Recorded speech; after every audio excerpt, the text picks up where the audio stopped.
Good morning, this is TCR, TroyCommunityRadio.com. I'm Clint Myers on 107.1 WTJN for David Denoyer on TCTV. Time for Community Connection with the Miami County Park District. And with me this morning is Amanda Smith and Jessie Chernetski. That's right. Wow. Right out of the gate. Right out of the gate, I remember. How are you two this morning? Excellent. How are you? I'm doing fabulous. Beautiful weather for this holiday weekend. It's gorgeous. Mm-hmm. Hey, you had your Lost Creek Invitational last week. Tell us about it. Well, the Lost Creek Invitational is actually a partnership with Troy City Schools, and their cross-country team hosts a meet at Lost Creek. It's a 2-mile run versus the 5K that they normally run, but we had a wonderful turnout. There were 412 runners. Wow.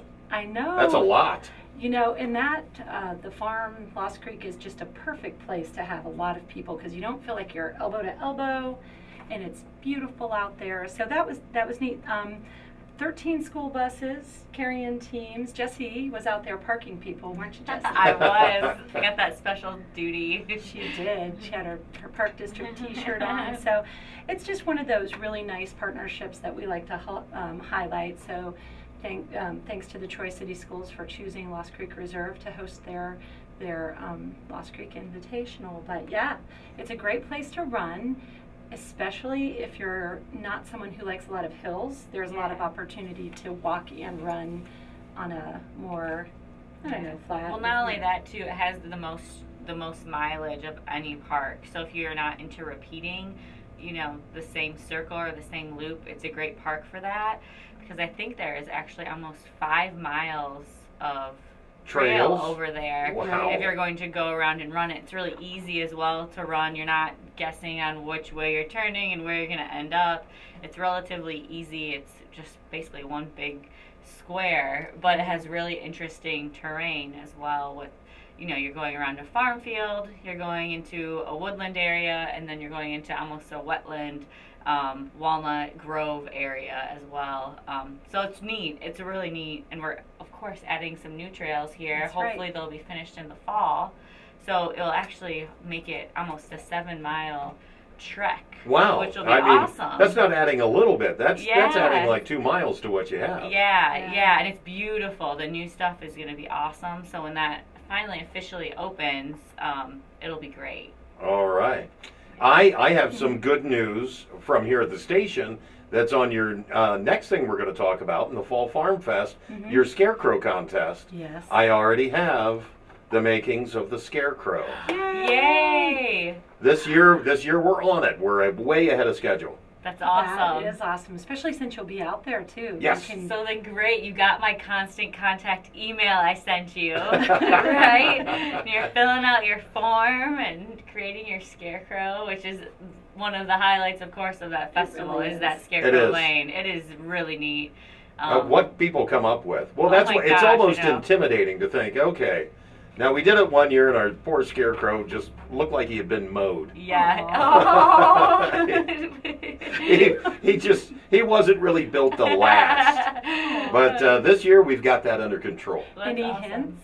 No, not yet. Keeping it. I also heard the Troy Daily News has a really neat idea in the works as well, but I'm not able to divulge at this time. But There you go. yes, so there's going to be some It's all top competition. secret. Yeah, It is. yeah, it's going to be awesome. And it's a great way to advertise your organization Yeah. or your business, and Yeah, that's and it's gonna be free. fun. Like, there's no charge for this. Yeah. So people always, that's one of the first questions. How much does it cost to enter? It doesn't cost anything. You get involved. Yeah, it's just Exactly. it's a different way to advertise your business. People love it.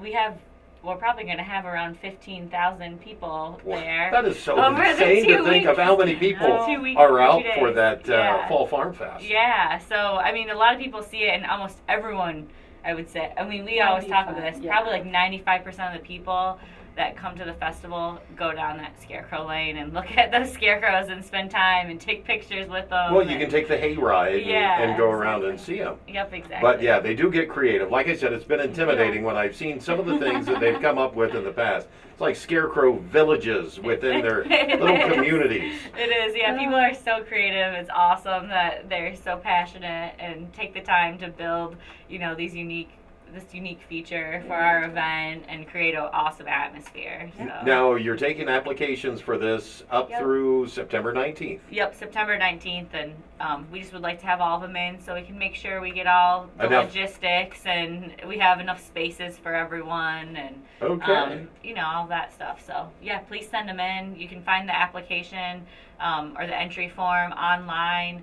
We make it really easy. It's basically just your name, contact information, your business, organization, group, whatever you want to name yourself. You've got that on your website, and I know you put it up on Facebook, too. Yep. People can mail it in. They can directly email it to me.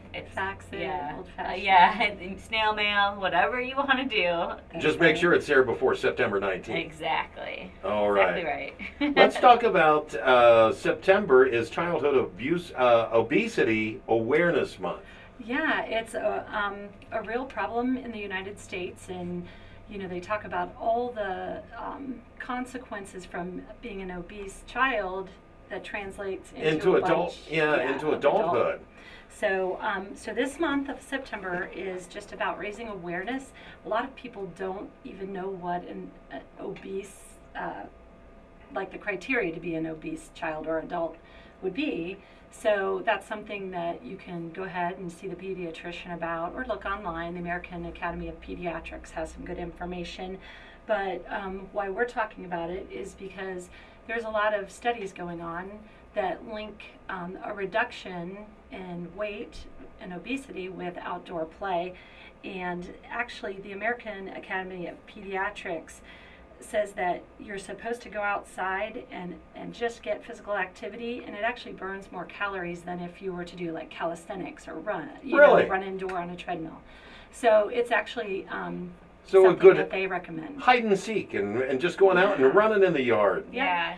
Playing a game of baseball, running the bases. Running the bases, taking a walk. Yeah, it doesn't make you feel like you're working out or you know, exercising. When you're having fun. If you tell them, you know, you got to do push-ups and you need to do that, gets a little rough when you're out in nature. It isn't work. It's not work. It isn't. So, and one of the benefits is they also show in studies that children who spend more time outdoors are less likely to be overweight by 27 to 41%. So I guess if you're out moving around, you're probably not doing a lot of snacking. Plus, you're burning, you know, having fun. Yeah, so. Burning calories. And you can make it a whole family activity. Absolutely. And it would be healthy for everyone as a family to get out. That's Definitely, right. yeah. It's not just about kids. It's about showing your kids, you know, how to live a healthy lifestyle. And it's spending time with the family as a family. Yes, exactly. In nature. That's right. So, yeah, get outside and visit one of the parks, 15 of them, bikeway, and just spend some time. Make it a point this month to get out there with your kids. And it's such a great month to be outside. I mean, the weather is cooler nights. Cooler nights, nice to get out after school, you know, or after homework or whatever, to get out there in the parks and awesome. Everything. Well, pretty much, I think all the kids are back in school now. Even preschoolers are in school. Mm-hmm. I think so. So kind of tagging on with the last topic. Okay. Just the added stress of managing homework and extracurricular activities and being cooped up all day. It's a great time, if you haven't already established the habit, to get the kids out for at least 20 minutes. Maybe it's something you could start now, so that when they get off the bus, you let them run around, you know, give them their snack, and then let them do their homework. But it helps with focus, everything from focus to, you know, depression to the weight issues and things like that. So I think my mom did it that's when she cooked dinner. It was like, just get out of the house for now. Turn off the TV, get outside. Don't come in until I call you for dinner. That's a great way to do it. My mom did the same. Did yours? She did. Yeah, she's like, you're not allowed in my house. Get out. Get active and be outside. Yeah. All right. Well, what do you have coming up? What are some of your programs? Well, on September 6th, we have an adult exploration hike, and we talk about these all the time. Sassafras Susan takes you out and you do a leisurely hike along the trail, and you talk about whatever you see. So if you see a different type of insect or plant, you want to talk about it, you have a naturalist there to answer some questions. Yeah, I was going to say that you can ask questions of any of that. That's right, absolutely. So that is from 9 to 11, and this month it's at Greenville Falls State Scenic River area. That's a mouthful. Beautiful. Yeah, beautiful area. Yeah, it's really doesn't have as much visitation as the natural features you would think would demand to have people out there looking at. Well, if you don't know where it is, that's true. It's kind of a hidden gem. That's right. So Covington, and if you go to our website, you can get the address, put it right into your GPS, and there's a bunch of historical stuff there too, because there was one of the first electric power plants Was there. So there's I love this word, a sluice-scape. Sorry, I had to say it. But anyway, head out there, and Susan can take you for a walk around there. Yep. And then the next program that we have is our very popular Youth Fishing Derby, which is on September 11th. That's at Stillwater Prairie.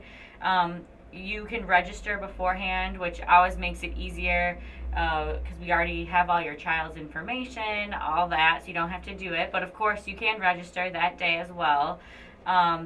You can win a trophy. There's one of 6 to win. All you do is go out there, have a great day. It's actually Grandparents' Day as well, so bring out your grandparents. Grandparents bring out, your grandchildren. Spend the day out there fishing, relaxing. It's a great day. It's sponsored by our VIPs who do an awesome job with providing there are some awesome prizes out there. They have really good prizes that they sponsor and snacks. So highly recommend registering for that and getting out there. While we're talking about catching fish, let's go over just real quick, where do you need a fishing license, where do you don't, so everyone's safe. Well, in our parks, any of the ponds mine is Charleston Falls, because you can't fish in that pond because it's a preserve. But you don't need them on ponds, but you do need them on creeks and rivers. So the Stillwater River, the Great Miami, and even, Honey Creek and Greenville, at Greenville Falls. Those are all places where you would need to have your license.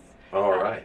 Any of our ponds that allow fishing. But this is going to be at the pond, so it's Stillwater Prairie. Right. So they don't have to have their license there. They do not have to have a license with them. Okay. Yep. You've got your Trailing Moms and Tots coming up September 12th. That's right. It's a very popular program, 10 a.m. to 12 p.m., and that's on September 12th at Charleston Falls. So, expectant mothers and mothers of kids up to 5, bring them out. Moms get a little socializing, kids get a little time outside. Makes for good nap time. So for mom or the kids? Both. Just depends on the mom, I guess. But and then also on the 12th, we have our butterfly survey at 2:30, which is at Stillwater Prairie Reserve. We're just going to help. You're going to be helping a naturalist collect data on butterflies in the Miami County area. Hopefully we'll be seeing monarch data now, whether it's their larvae or the actual butterflies. You've probably started to see butterflies as well, whether they're migrating through or whatever. Just collecting all this data for the monarch larva monitoring program. It's a mouthful. Now, I've been seeing a lot of the caterpillars and willy worms. Now, I've always heard that has something to do with stripes on them, how tough the winter is going to be. I have heard the same. Have you? No, I'm interested though. So they have the black and the brown, but I can't remember which is which.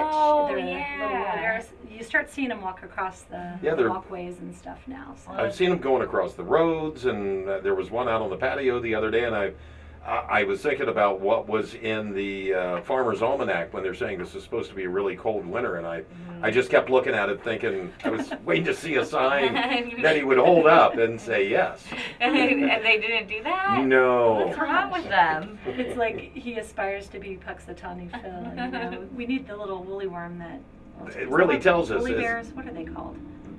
The willy worms? Woolly worms. Okay, Willy sorry, worms. I could never remember that. So that'll be interesting. So you'll come next week when we come back. You'll let us know if it's the brown or the black stripe on it. This was like white with dots. Oh. Yeah, it was a different. I was looking for stripes and didn't see them. Well, so That might you be a never know. really bad sign. Yeah, I don't know. It was white.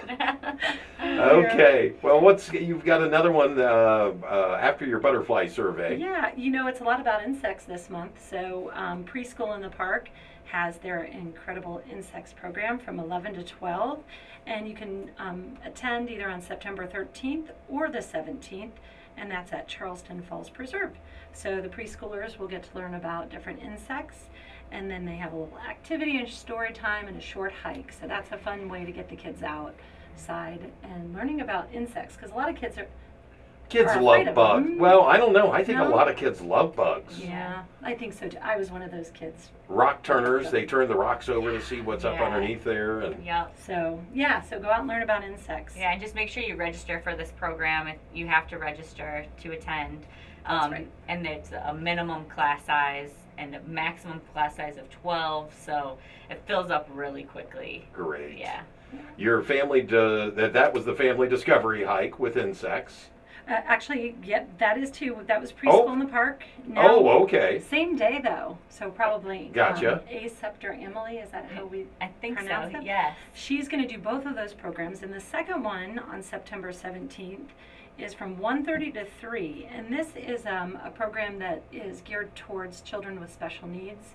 Gotcha. Autism, spectrum disorders, Asperger's, ADHD. So basically it includes a social story, so the kids know what to expect before they come out to the park, and they also work on a couple social skills. So it's nice to be able to get them out there and learning about nature and learning how to work as a group. So that is also something that there's a minimum class size, so go online, register, and the people who have come to them have had really nice things to say. So it's very structured. That has been a new program that you just started this year. Yes, it Okay. was.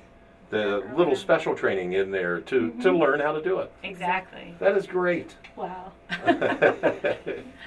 Also, you have something else on September 17th, and it's Music in the Park. Yeah, and it's Night Songs Walk with, of course, Spirit of Thunder. I feel like he needs I don't know, like some sort of background music or something when you say his Yeah. name. Every time you say his name, I think of the pan flute. Yeah, you need some like little flute, I don't know, background or something That's for right. him. We'll get you a CD. And that is from 9 to 11 p.m. at Stillwater. It's really unique because it's offered so late, which is when our parks are usually closed. So it's a nice time to get out into the park and join him on this walk around the reserve.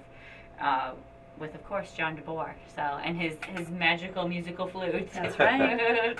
What a great sound when you are out in nature. It's fitting. It It really is.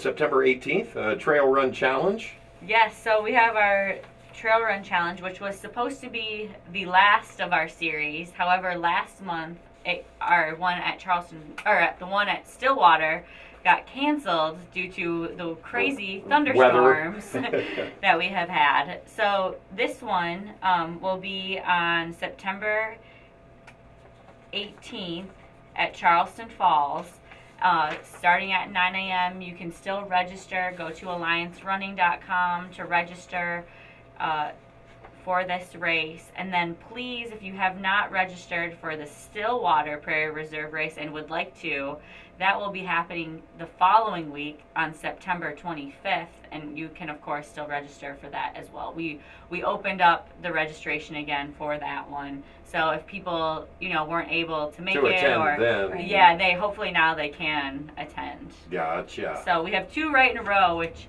is maybe a little confusing, but exciting. Well, and but hopefully, it was caused by the weather. Yeah, it was. So the one on the 18th is at Charleston. The one on the 25th is at Stillwater. Register on alliancerunning.com and join us. It's a great series that we offer. That is a well-attended series that you've It had is. all throughout the summer. Yeah. Spring and summer, Yep. I guess I should say. Yeah, it started in really late April. So, and great partners that help you put all that together as well. Yes, we have so many great sponsors. Of course, Up and Running, Premier Health, Upper Valley Medical Center, Miami County Public Health, Marsh McLennan Agency, A+ Tutoring, and Abbey Credit Union have been great support for us and allow us to offer these runs and provide all the unique things like the health screenings that we have at each run throughout the spring summer season. So I have a side question for you. Say there's another company that's out listening this morning and they're like, wow, I'd like to get involved with that. How would they go about becoming one of your corporate sponsors? Well, you can basically call the central office, which is 335-6273, and you can talk to me, Amanda. And even if you're out at the race and you say, hey, I'd love to do this, Jessie is able to direct you to me. So, Great. Yeah, thank you, Clint, because, you know, a lot of the sponsors just really, you know, they're right on board the very next year, and it's because it's such a nice community program, and it's impacting health and quality of life. So Absolutely. awesome. It's a great way to get involved. Yeah, if you haven't been out to one, I'd really recommend coming out because it is so awesome. Like these people spend their Sunday morning, you know, for a couple hours chatting with one another, catching up. They may have not seen them since the last race. I mean, a lot of these people have really created like their own almost family, you know, right there at our runs, and we have, you know, 250 people out there for each one of these, and they are so friendly and, you know, welcoming and encouraging. This isn't just a run, it's also a walk. We're really encouraging healthy lifestyles. Well, it isn't, like you said before, it isn't a race. It isn't who gets it done first. This is just about bettering yourself. Exactly. Whether you're walking or running or... Yeah, exactly. And so the people out there are so awesome, so empowering. You know, the person that finishes first is usually right there on the sidelines cheering on the last person that finishes. How wonderful. Really makes sense. Let's talk about, we always seem to close up with the photo contest. Always beautiful pictures coming from the park. And we're going to start getting into the time, I think, where we'll start to see some foliage changing. I know. I love those pictures, though, too. Me So too. it's a favorite time of the year. I just wish we could extend it by, 2 months? Mm-hmm. That'd be really neat. But yes, take your pictures, send them in. You can submit them. Go online under programs and events tab. You can find the photo contest. All the information's there. And we're going to be judging, I think, August in 2 weeks. So keep your eye open so you can vote on your photograph that you like the best. So there's professional, non-professional, and Janine will have those up online after our celebrity judges, including Mike Ullery and Tony Weber from Civitas, or as we know it as Troy Daily News and Pickle Daily Hall. So they're a great partner in this. And then those winners get published in the newspaper. And they're also up online that you can see them too. That's right. We all the pictures go up. They do. They're in a nice album. So even if they're not selected as a finalist, you know, and we love getting them because when you're in the office and you're trying to get pictures, it's a little harder. But when all these people who are using them send them in, and you get to see the different ways people look at the parks. You know, there's people who focus on wildlife and some who focus on plants, and then there's people who love to take pictures of, you know, people having outdoor experiences. So yeah, send them in. We love getting them. All details about that are available MiamiCountyParks.com. That's right. All right. And if they'd like to register for programs, same thing. They can go to the website. That's right, under the program calendar. So yeah. Excellent. Anything that you ladies would like to wrap up with today? Thank you for having us. Absolutely. Spending Love to have Saturday the park morning. set. Hey, on your way out, don't forget to go over to the farmer's market. Oh, we Good definitely stuff. will. Yes, absolutely. Hey, thank you so much for being here this morning. Amanda Smith and Jessie Chernetski. This is the Community Connection with the Miami County Park District. I'm Clint Myers on 107.1 WTJN for David Denoyer on TCTV.